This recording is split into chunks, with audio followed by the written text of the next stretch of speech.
We've got breaking news. A second attempted Trump assassin charged in federal court. Keeping you informed and engaged, now more than ever. This is Seculo. We want to hear from you. Share and post your comments or call 1-800-684-3110. And now your host, Logan Seculo. Welcome to Seculo. Will Hayes joining me in studio. This is Logan Seculo. We're going to be taking your calls at 1-800-684-3110, 1-800-684-3110 to have your voice heard on the air today. Obviously, we're reporting on the coverage of the second in recent history assassination attempt on President Trump. This comes yesterday outside as he was playing golf. The suspect, Ryan Wesley Ruth, who's 58 years old, was arrested Sunday after allegedly pushing the muzzle of an AK-47 through a fence where Trump was golfing a few hundred feet away. So that is what we know so far. He was caught a bit while up the road, and we're finding out a lot more information about him, but he was just charged. That's right. So while President Trump was playing golf, this would-be assassin had taken a place on the edge of the golf course, had some body armor plates that were attached to the fence, and had a GoPro set up filming.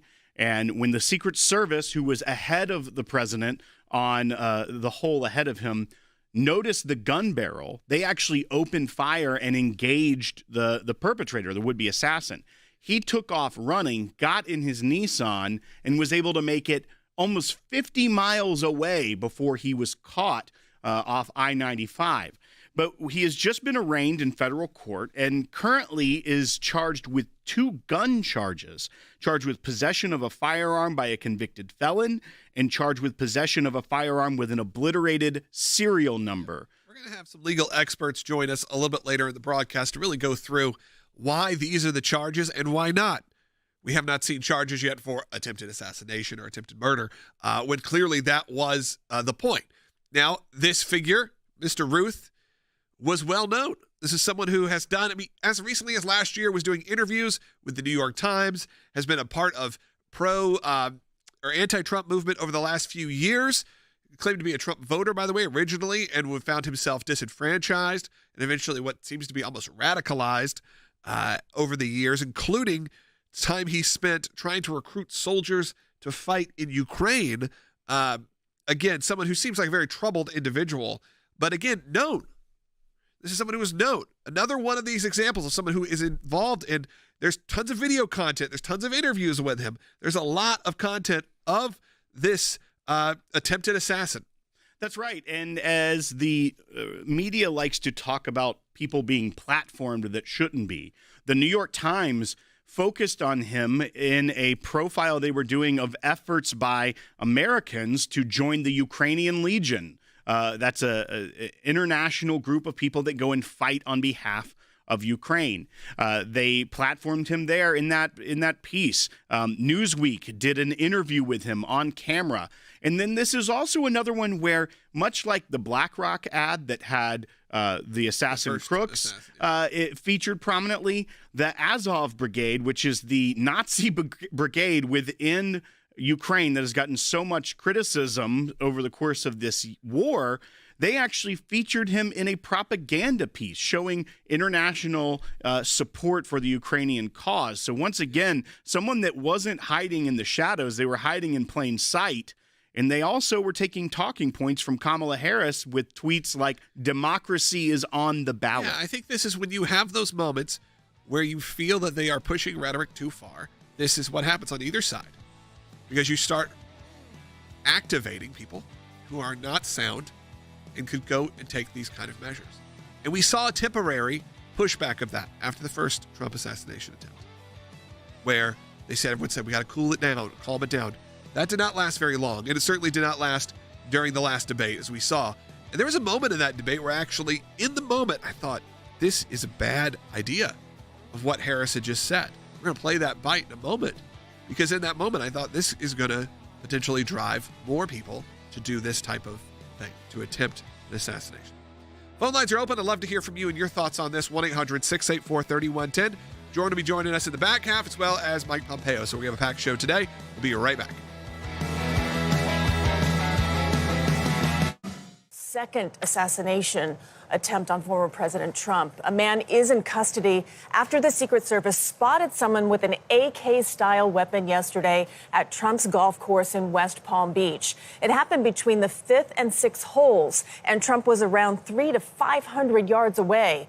Officials say they found a gun, a scope, and a GoPro, among other things. The suspect had an assault rifle, was 300 to 500 yards from the former president when an agent spotted him. He was taken into custody after fleeing the scene. The former president was not injured after a Secret Service agent fired shots at a man they spotted near the course with a rifle barrel sticking out of the fence. Trump was rushed away from the scene, later returning to his Mar-a-Lago residence. The suspected gunman fled, and a man was later taken into custody after a chase. Local law enforcement says that the suspected shooter may not have gotten so close to Trump if Secret Service blocked off the entire golf course. But since he's not a sitting president, the Secret Service has to be more selective with their measure because of the manpower that it is needed. Former President Donald Trump says that he was at the 5th hole of his golf course when the Secret Service opened fire on Ryan Wesley Routh. Sources telling ABC News the FBI is doing a deep dive into Ryan Wesley Roth's background, looking into his social media footprint,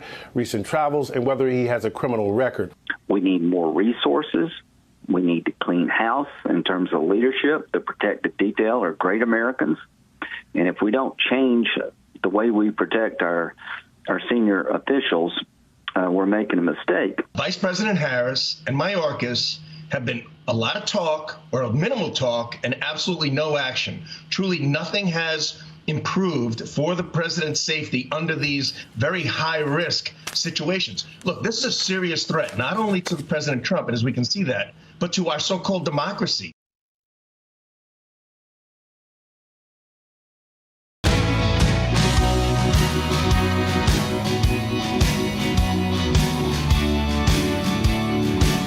Secular. We are going to take your calls. I'd love to hear from you. 1-800-684-3110. I also wanted to take a moment before we move on to this topic and continue more to talk about the ACLJ and a special thing we just were able to do.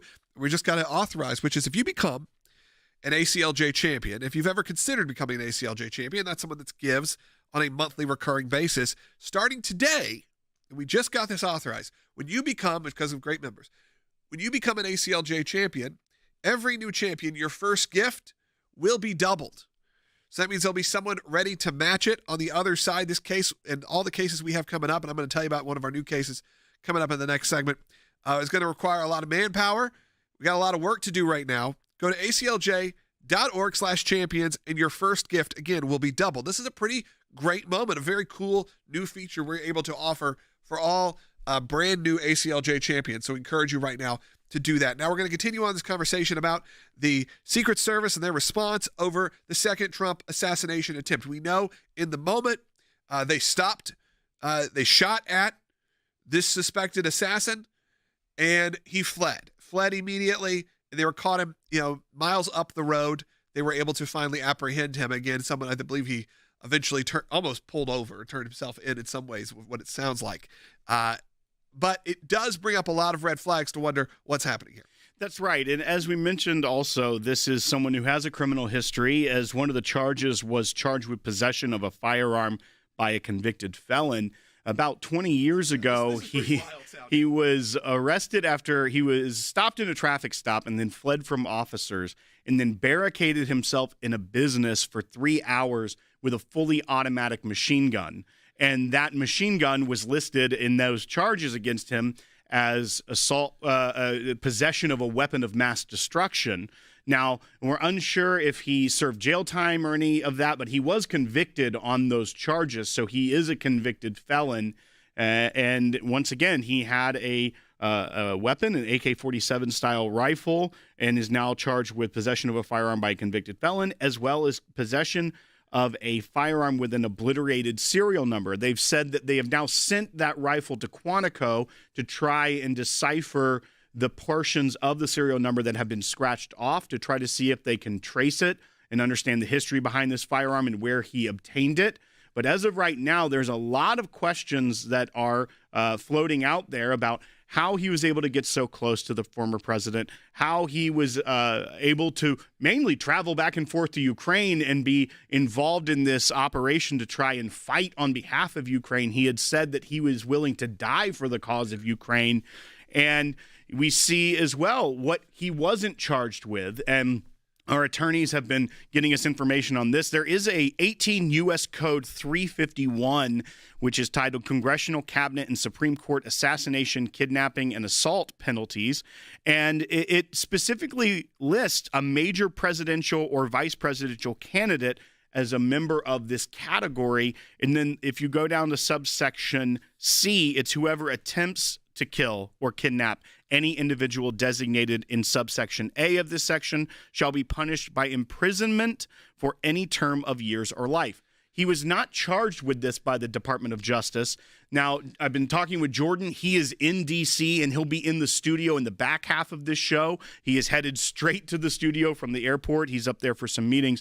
And he was saying, while hopefully this type of charge is coming, that a lot of times they charge early with what is very obvious, easy, so that they can keep that person in custody while they do an investigation, and then they can amend those charges later with the more serious ones, because this is a potential life sentence as opposed to the 15 to 20 years he's facing with the 2 gun charges. But if they have him in custody, they can charge him, they can hold him, continue this investigation, and hopefully more of these are coming. Sure. You're right. I think so. Maybe they need to explain that is what's happening. Give us a call, 1-800-684-3110. I wanted to play this bite just from the debate just the other night. Again, when I was texting with our group as we were watching the debate, I thought in that moment, of all the talk of toning down the rhetoric, of calming down, of trying to make us less divisive and to become more, unified and just be able to argue well and disagree well. When this statement came out after we had just been only a couple, 8 weeks or so from the first Trump assassination attempt, which obviously left one person dead at one of his rallies, this is what Vice President Harris had to say, and it sent off some red flags for me.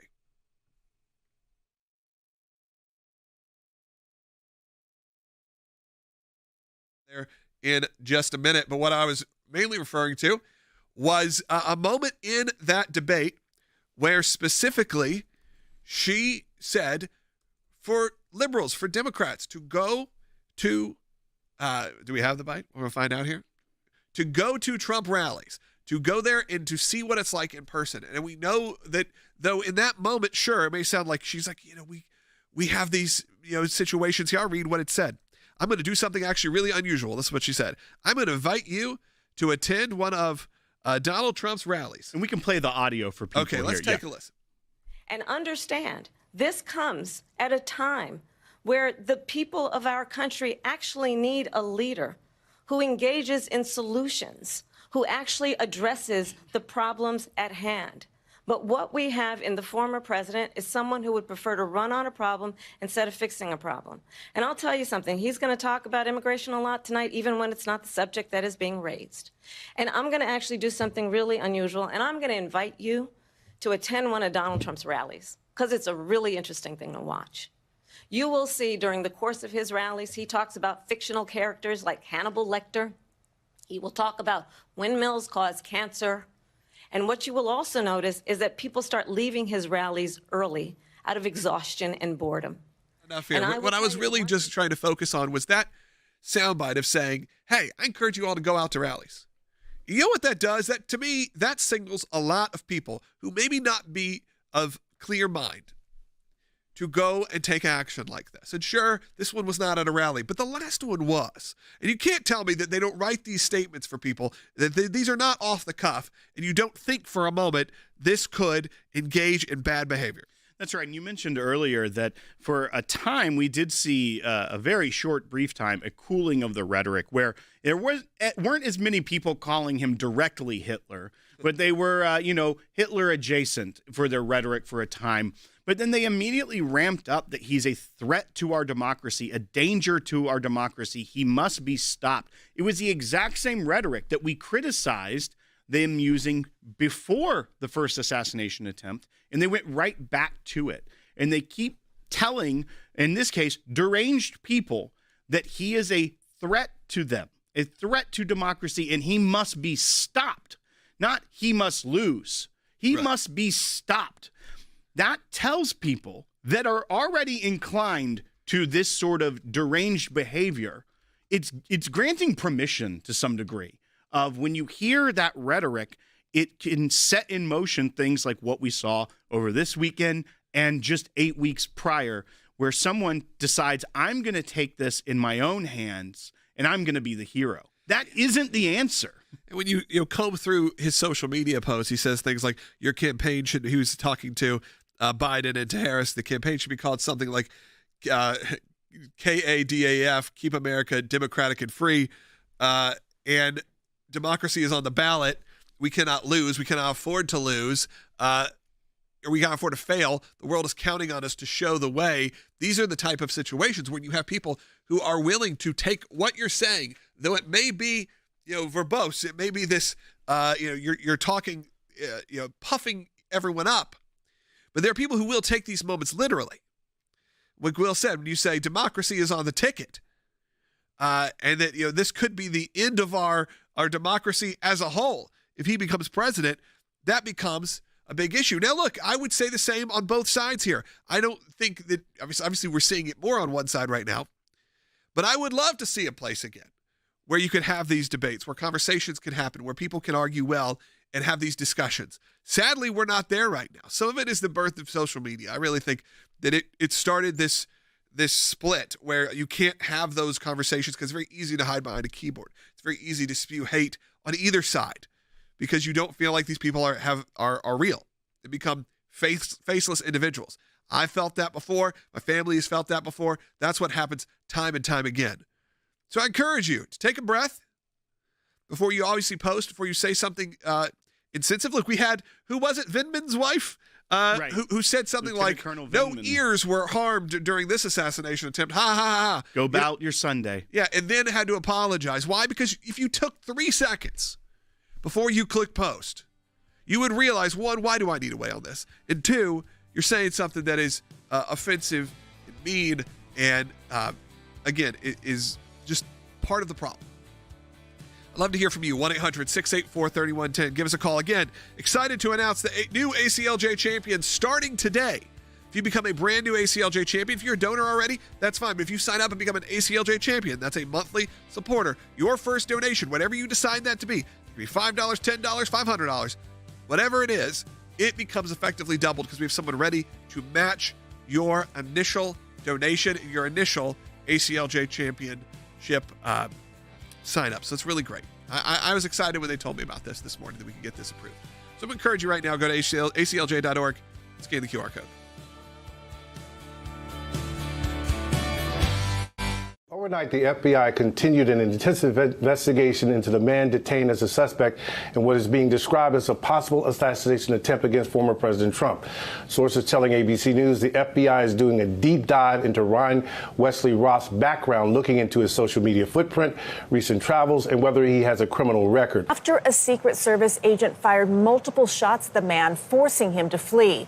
Later, sheriff's deputies made an arrest about 50 miles away. Ryan Wesley Roth, who's in his late 50s. He spent time as a volunteer in Ukraine after the Russian invasion. Authorities are still trying to determine a motive. Sources familiar with the investigation say they are looking into whether he had any frustrations with Trump's position on the war in Ukraine. Like thousands of other international volunteers, he apparently went to Ukraine to help. I do not believe he was fighting himself, but he had put signs up in Kyiv, Ukraine's capital, offering to help other foreigners find places in Ukrainian battalions. A key law enforcement focus is whether the war in Ukraine played a role in this incident.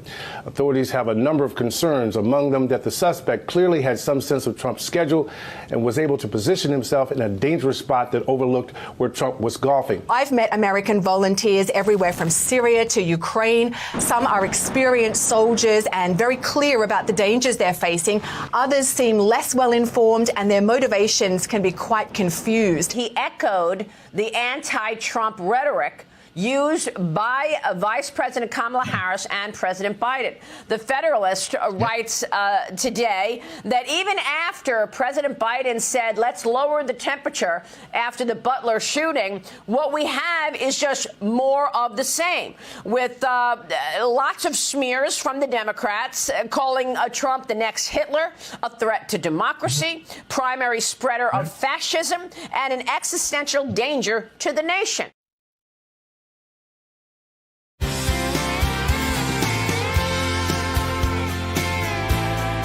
Welcome back to Secular. We are joined by Senior Counsel for Global Affairs, Mike Pompeo. Excited to have you on today. A really interesting time in America, as now we have just gone out of the second failed assassination attempt of President Trump. You tweeted this morning.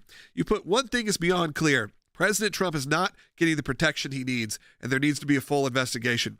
We know Congress already investigating the first attempt. What angles do you think they should be looking at it now, knowing that this would-be assassin was able to get so close once again to President Trump? Logan, it's pretty clear that whatever it is they did in the aftermath of the first attempt, what they're working on today is insufficient to protect President Trump. And I say this broadly. I suspect they're not doing enough for others who are under threat as well. I want Vice President Harris to be protected too.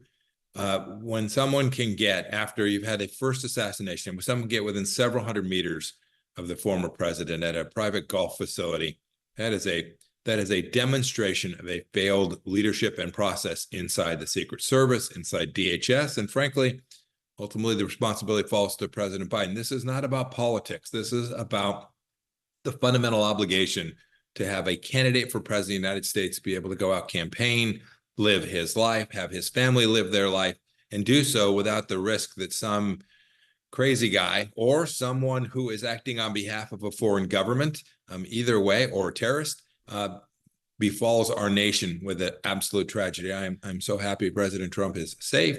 Happy for him and for his family, but I'm also happy for our nation that is now just seeing the inability of the United States government to perform its most basic institutional functions. And so I hope not only will Congress investigate, I hope the state of Florida will, and then most importantly, I hope that these investigations will be released so that the American people can see that the mistakes that were made, if any, and those who were responsible for those mistakes held accountable, and that there's corrective action put in place so we can be confident that our leaders can travel and campaign and meet with their constituents and their voters and tell them why it is they believe they'll be the rightful president, the next president of the United States.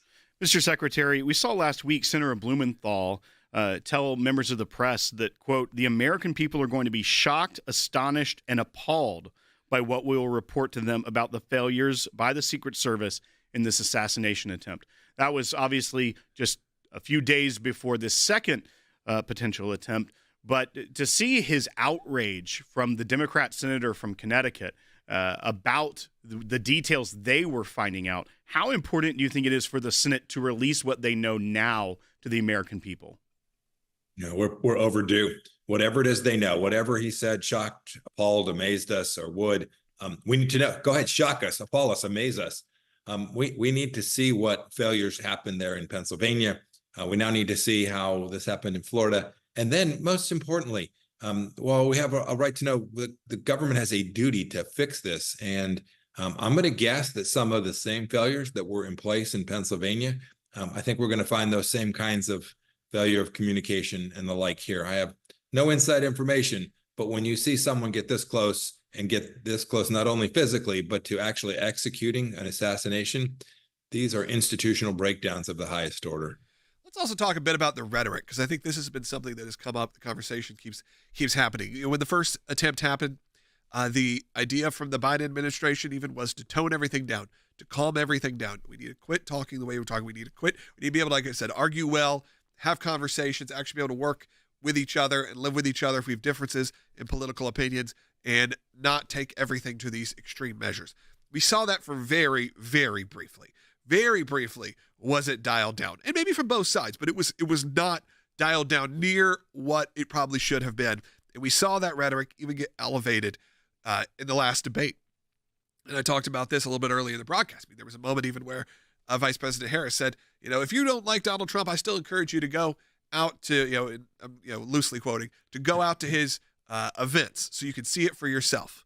I thought in that moment, this is going to encourage people to do something bad again, because we obviously knew that happened at the last one. But when the rhetoric keeps getting hotter and hotter, will there ever be a wake-up call for the American people, including on social media and everything, that we need to be able to return to some basis of normalcy in that way? Logan, I heard you earlier. You were talking about the fact that it's happened to you. It's certainly happened to all of us who have been public figures. You see these kind of remarks, and you know that the person who made them isn't likely to engage in what we saw happen to the president this weekend. But people who are just a little bit off their mark, and people with deep agendas who have nothing to lose, may well take those exact comments that you described, talking about the end of democracy, talking about a cataclysmic failure of our republic as a result of an American election. They are creating the conditions that increase the likelihood that you'll see more and more of this.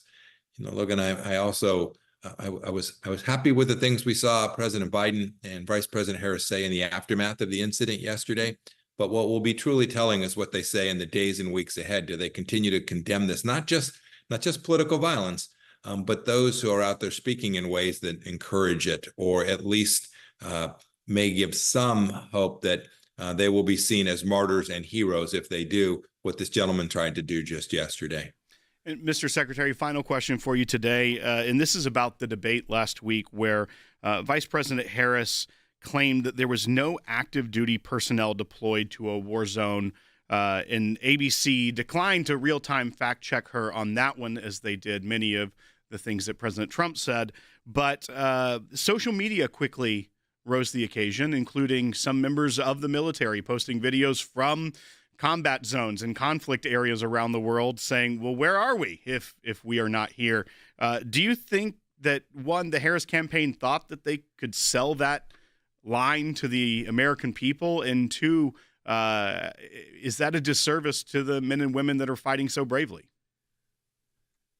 It appeared in the debate that night. When I heard it, to me, I was appalled. I thought about some of the folks who I know who have kids who are in the military, who are serving on ships in the Red Sea today, or who have friends who are in Iraq or in Syria. And I thought, first, two things. One, this wasn't just offhand remark. This looked like a very well prepared remark. And so your point about, were they trying to tell this narrative to the American people? I don't think there's any doubt about that.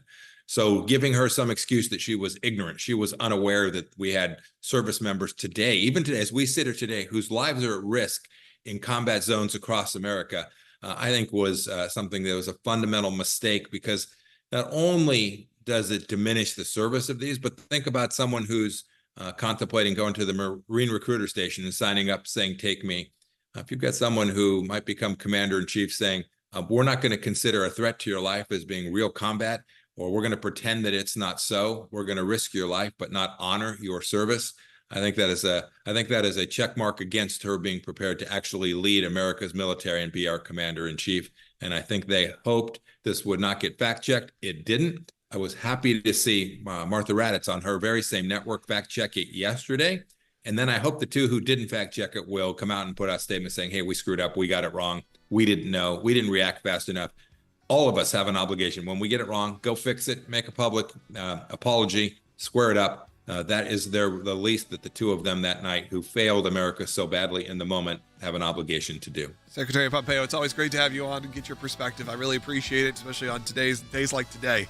But it's really important to hear from people who have been in these situations before. So thank you so much for being a part of the broadcast today. All right, we get back. We have a second half hour coming up, and my brother Jordan will be joining us from Washington, D.C. We'll be taking your phone calls at 1-800-684-3110. And again, if you've ever considered becoming an ACLJ champion, this is the time to do it, because all first donations are doubled and matched. So do it right now. Go to aclj.org/champion. Second half hour coming up. Find us online, if not on your local station. Some people think champions are bored, that it's a title that requires something only a handful can ever possess. There are times in our lives that we are called, every one of us, to step up and serve a cause greater than ourselves. Even when the loudest voices in the room say it's wrong, that it can't be done. It can be a difficult stand, but it's one any of us can make, including you. You can be the change. You can make that difference. You can be a champion. We cannot do what we do without you. By becoming a monthly donor, you can become a champion of life. A champion of liberty, a champion of freedom. Please join us. Become an ACLJ champion today.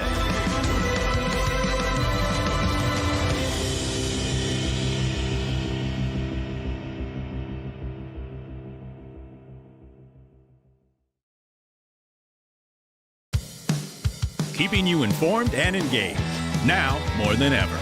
This is Seculo. And now your host, Logan Seculo. Welcome back to Seculo. For those just joining us, we are obviously discussing the second assassination attempt of President Trump in just a matter of weeks.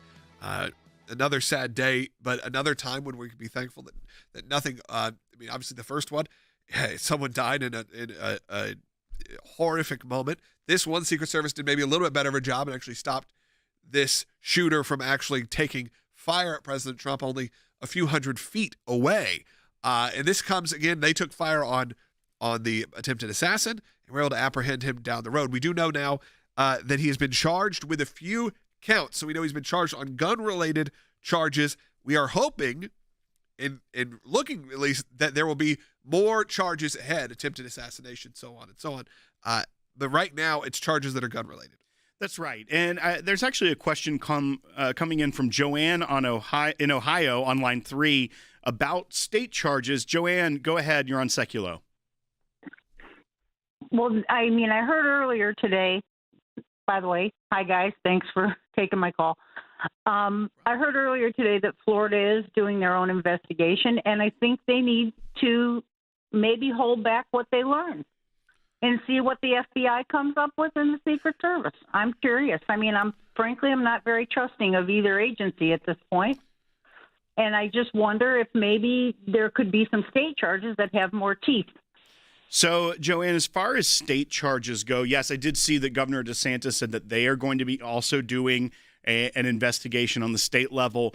But when it comes to that charge that we mentioned earlier, 18 U.S.C. 351, that would be the assassination charge or the attempted assassination charge, there is a subsection in it that says if federal investigative or prosecutive jurisdiction is asserted for the violation of this section, such assertion shall suspend the exercise of jurisdiction by a state or local authority, any applicable state or local law, until federal action is terminated. So if they are indeed investigating this particular charge, which I would hope, and I know it's hard to give the benefit of the doubt to the FBI and DOJ these days, but let's hope and give them the benefit of the doubt that they are investigating this and will bring this charge up later, then the federal investigation suspends state investigation on that. They have the super jurisdiction over this, if you will, to look into it. And then the state and local authority can resume investigation once federal action is terminated. So we'll see how this plays out. And hopefully they are asserting that this is what they are investigating so that they would be looking to bring this charge against him. But we will hopefully know more in the coming days and weeks. All right. Thank you so much for your call. Let's continue on. Let's take Terry's call in Florida online, too. Terry, you're on the air. Okay, it seems like it's been a couple of weeks, maybe a month or so. I remember clearly hearing Joe Biden say that Donald Trump should be put in a bullseye. What's happened to that? Has anybody looked into that? The democracy that I grew up under is no longer. It's very sad. Terry, I think that is a common issue that we're having, which is some of this, like I said, this big rhetoric, this verbose rhetoric, starts to become real to people, and people who are not mentally well, or people that are working for, as Secretary Pompeo said, working for foreign governments or for adversaries or terrorist organizations. And all of a sudden you feel like you get a license because your political candidate is using terms like this. And that does happen time and time again. Now, Will, do I think things will change? I sadly don't. I thought the first time things may change, and they did for about a week, maybe, really until the convention was over. And then once Biden was out, Harris came in, all of the same stuff came back from both sides. They both started, posting and talking and saying things that were outlandish and big, and they stopped the focus on calming it down. And I still think we need to get there as a country. Phone lines are open for you, 1-800-684-3110. I'm going to encourage you again to become an ACLJ champion, because starting today, all first donations as a champion, that's a recurring donor, are doubled. It's really cool. I'm glad they were able to push this through. Do that right now. Become an ACLJ champion. If you ever thought about it, today's the day to do it. We'll be right back.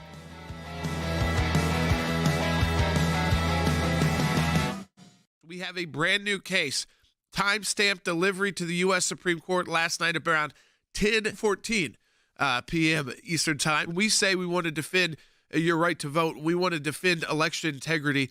It's not a partisan issue. It's an issue that all Americans should be concerned about, especially when you see one major political party bullying these other smaller political parties only to play politics. I mean, for no legitimate other reason. When it comes to the political parties in this country, the Democrats are not the party of choice. The Democrats are not the party of democracy. They are the party of control. And that's their end game, whether it be in elections and who can vote for whom, or it comes down to when you're going to show up to a subpoena in the Senate or who you're going to prosecute. They don't care about choice, democracy, or any of the things that our Constitution lays out and protects. What happened to the Green Party in Nevada is so outrageous that the Democrats did this, and that was they were about to submit their form that they used to get candidate signatures so you can get independent third parties on the ballot. They got enough of those that the state certified it. The state actually sent them, the Secretary of State's office sent them a form, and that form that they used was the form that the state wanted them to use to gather the signatures that had certain designations on it.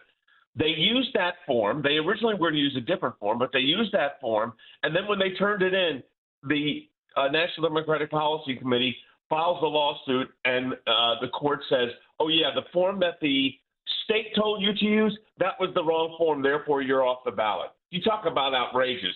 That's about as outrageous in an election as it gets.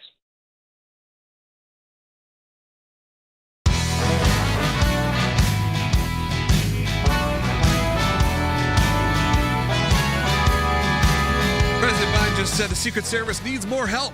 So that's what he said. And then, of course, a new development that just came out from the New York Post, that the potential shooter, was hiding there for how long, Will?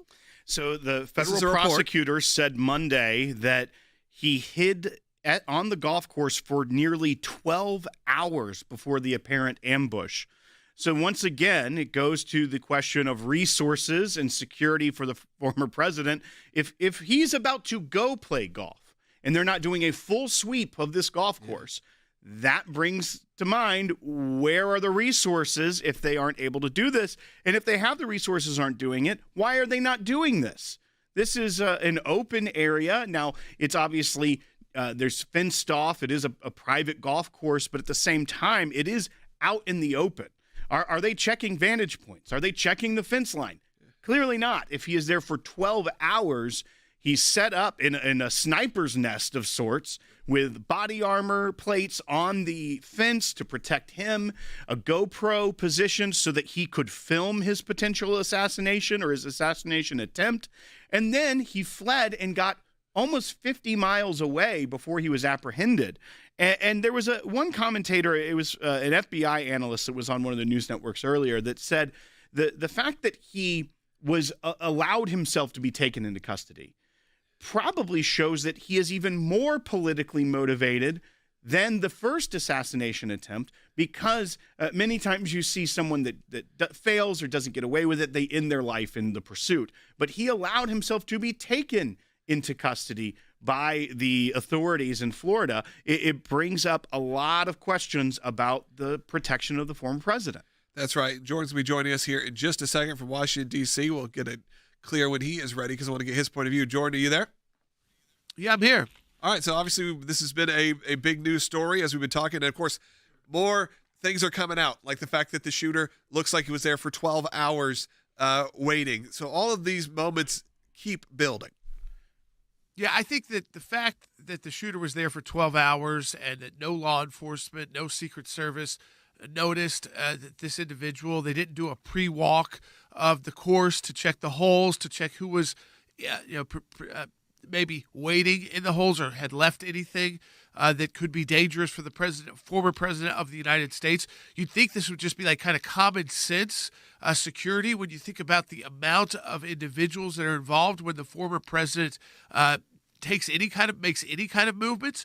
But we now know that they weren't securing the full perimeter. We learned that from the police department last night. And I think, again, you could put this on President Biden and Vice President Harris because they have yet to approve a full detail for President Trump.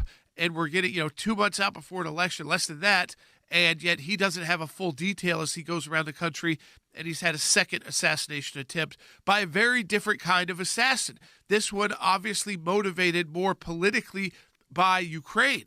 And I think we need to look and dig deep into this, who this person is. They've had contacts in Washington, D.C. This isn't conspiratorial. They've been on the ground in Ukraine. They're recruiting mercenaries to fight and die in Ukraine. I mean, this is someone who dyed their hair the colors of the Ukraine flag. It looks like if you were trying to recruit someone who was just crazy enough to do something like this, this would be your guy. And I say that, again, not knowing that with certainty, but I really hope that we don't just say, well, it was just a crazy guy.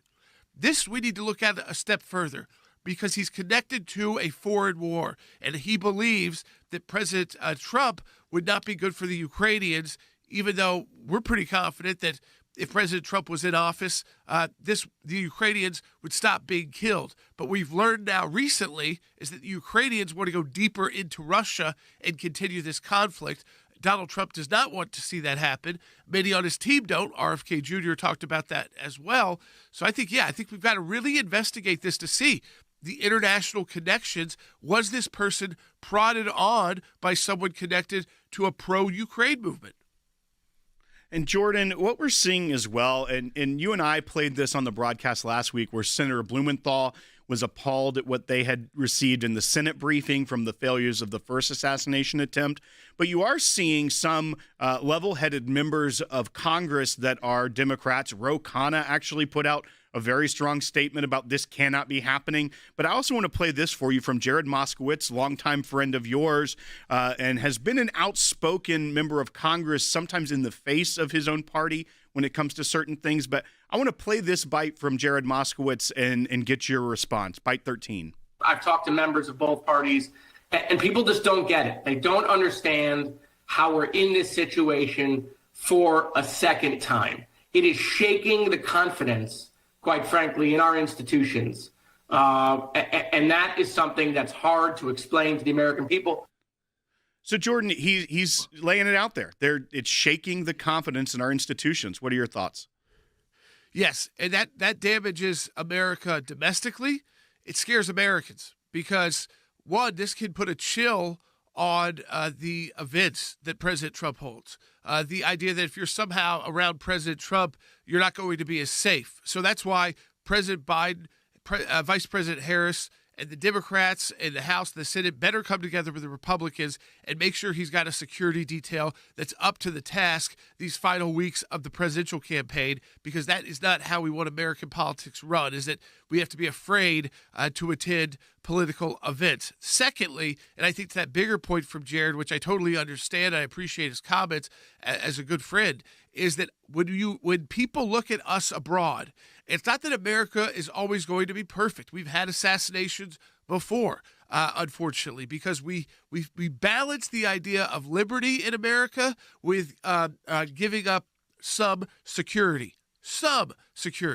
But presidents of the United States give up most of their liberty to be president of the United States so that they are fully secured. So these, again, you've got to fully secure the president or else, former president, the rest of the world sees an opening. And I'm not just talking about our friends. This is not good for our friends, by the way. They see this as just us being weak. But for our adversaries, China sees this as weak. Iran sees this and says, you know what? Maybe we could carry out some of these fatwas.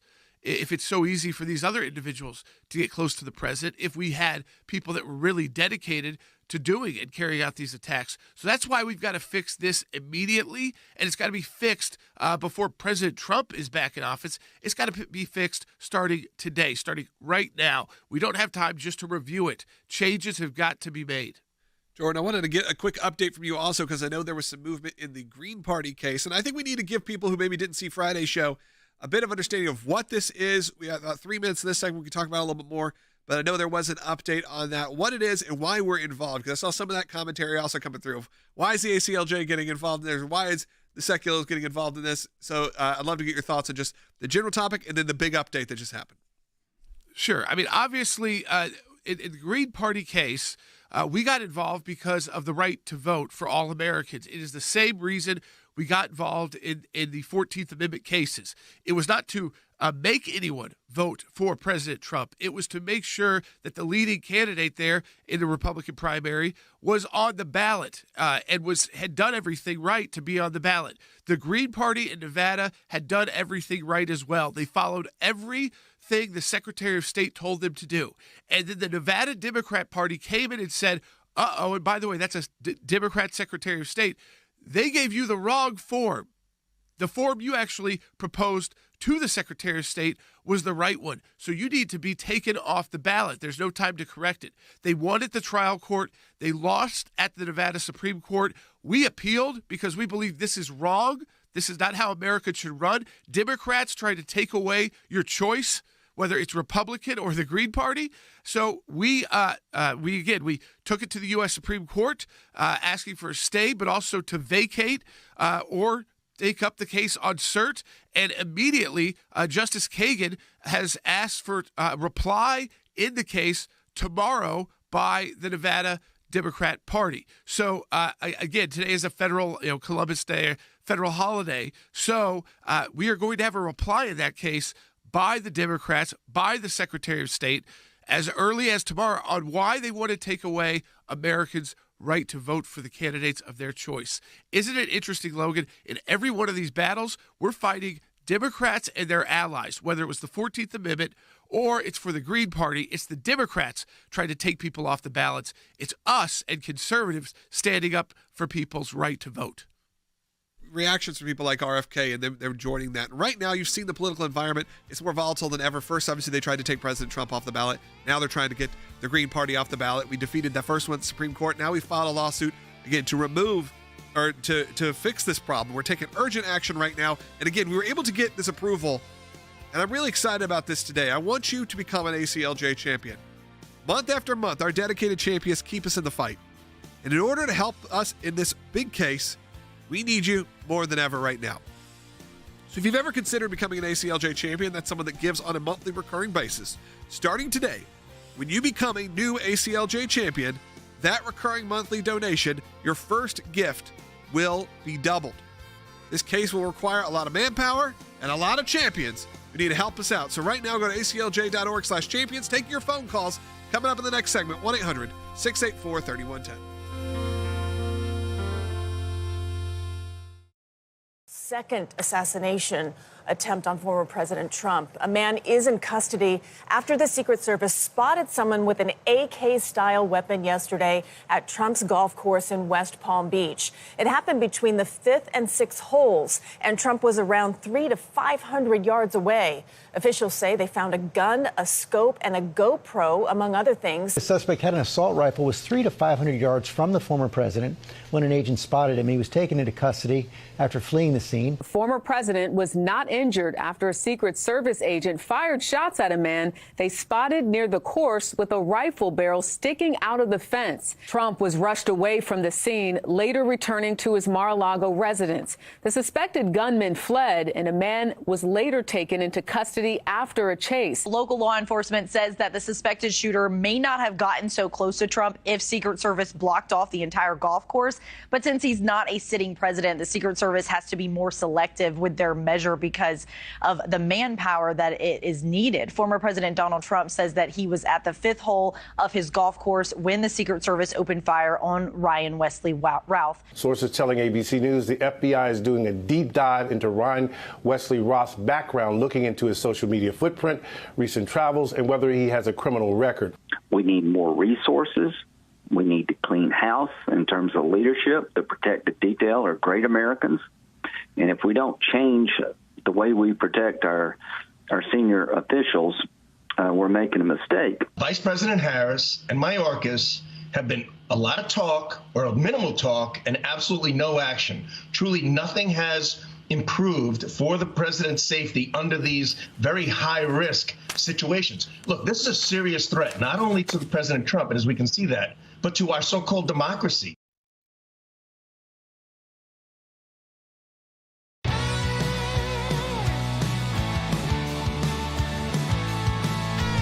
Welcome back to Set Kilo. George joining us from Washington, D.C. in our D.C. studio. Will Haynes joining us here. Someone said they don't know your name, so they like every time. I feel like I say it every at the time. top of the show. Right. I guess I need to say it more frequently. All right. So Will Haynes is joining us in studio as well as, like I said, George in D.C. We do have some phone calls coming in.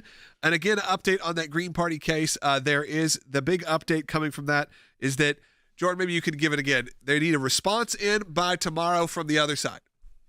That's right. So we filed after about 24 hours of work Friday with the U.S. Supreme Court, and you file with the justice who oversees that circuit.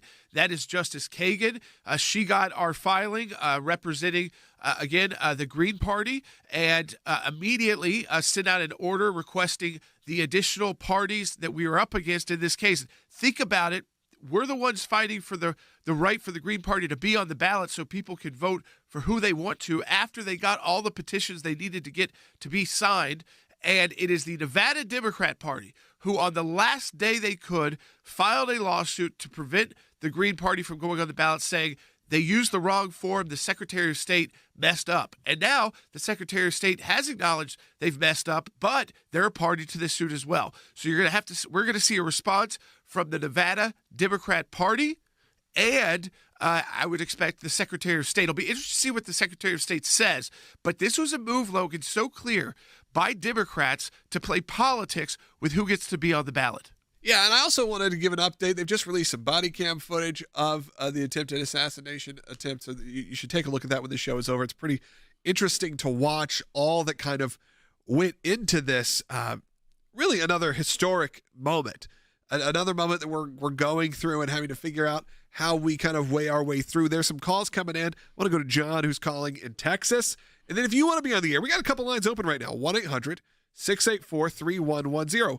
1-800-684-3110 to be on the air right now. But John, you're on the air. Yes, good morning. I have a question concerning that assassination attempt. The sheriff in that town stated that he didn't have the security details because he wasn't the sitting president, which would have made him a federal employee, technically.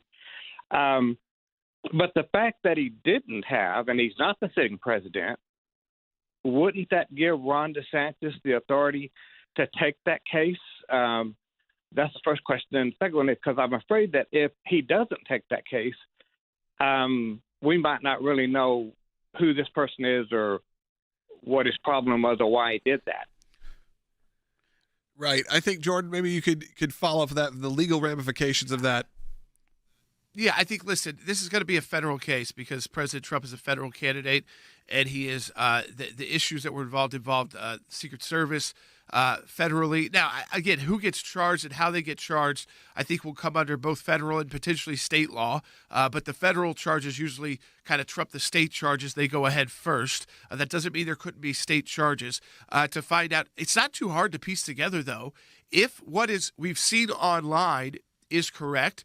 This was someone highly motivated to try and recruit mercenaries to come and fight in Ukraine. He was in Ukraine. He was doing interviews with the New York Times, interviews on television. He was someone known to some other politicians as well, and he's a lifelong Democrat. He believed, I guess, that he said it, that Donald Trump would be disastrous for a continued war that Ukraine wants to, I guess, wage, or he wants to wage against Russia. I'm not even saying that's definitely Ukraine's policy. So what I want to know is, who else is he connected to? Did someone encourage him to take these kind of actions? Were they Ukrainian? I'm not even saying they were Ukrainian government, but and I'm not trying to again make statements that we can't back up yet. But because we have a living, a failed assassin, which is not the usual situation, because we have a living failed assassin, we've got to find out, is he really doing this all by himself? I know that they talked to his son, who's had a falling out with him, but said he previously had never been violent before, never had even owned guns, but they didn't have a relationship anymore. Something about this Ukraine war changed this guy, and he's all over pictures, all over D.C., all over Ukraine, and it's all about war, and it's all about how President Trump is bad for Ukraine. And I think, again, there are a lot of the interrogations that are happening right now need to really get some answers to the American people. This is obviously a very different failed assassin than the failed assassin in Pennsylvania. And Jordan, also to follow up on that section of U.S. Code, 18 U.S. Code 351 that we talked about as you were traveling into the studio, where there is that whoever attempts to kill or assassinate or kidnap an individual designated in subsection A, which includes major presidential or vice presidential candidates, it specifically states that if federal investigative or prosecutive jurisdiction is asserted for a violation of this section, such assertion shall suspend the exercise of jurisdiction by state or local authority until federal action is terminated. So if they are investigating this as an assassination attempt, then the state, to John's call, would have no jurisdiction for these purposes right now. But one other thing you bring up is the Ukraine side as well. One of the things that was reported by when the New York Times platformed this individual in their profile on foreign fighters in Ukraine, one thing that this individual was reportedly working on was getting former Afghani fighters, trying to get them passports through Pakistan, fraudulent passports, to get them to Ukraine to fight. So now you're looping in the Middle East, and you have to wonder what other contacts, what negative contacts. There was one fighter that was in Iran, apparently. And we know that he had also spoken positively on social media of Iran. Was Iran able to get to this individual? Those are the type of things that we know the federal government has to get to the bottom of to figure out who this guy was. They need to do so very quickly, because if you've got actors like that involved, this is likely not the only person they've tried or they have been successful in figuring out how to get to in their mind so that they would carry out or attempt to carry out this kind of assassination attempt. I'm going to call it exactly what it is every time. I thought the mainstream media's initial response to this was horrendous yesterday. I mean, I don't know if you guys saw it, but the initial response was the gunshots were fired somewhere near a golf course, and that's not so unusual because it's near a main road, and that really President Trump had nothing to worry about. They didn't know any of the facts yet, and yet that's what the mainstream media tried to play it down. This event is on the hands of Joe Biden and Vice President Harris and Mayorkas. And if they don't fix this, more people will get killed before Election Day. And that is that is something we cannot accept in the United States of America. And I think the reason why you saw those quick notes from Harris and these others is they know that. And they know that this is on their hands, and they better get it fixed, or else the American people are not going to come out and vote for Kamala Harris if she can't even run a government that keeps Donald Trump safe. That's right. We want to encourage you right now to join with us as we continue these fights. As we said, the political environment is more volatile than ever. But we have the ACLJ who's out there supporting. Make sure you have the ability to vote for who you choose to vote for, including our current support and the current lawsuit we have with the Green Party. That's right, because we're going to make sure that everyone can vote for the candidate of their choice. The Supreme Court said that they are going to need a response by tomorrow. We are working vigilantly on this. If you've ever considered becoming an ACLJ champion, now is your time to do it. Starting today, when you become an ACLJ champion, a new ACLJ champion, it's a recurring monthly donor, your first gift is doubled. So scan the QR code right now or go to aclj.org. We'll talk to you tomorrow.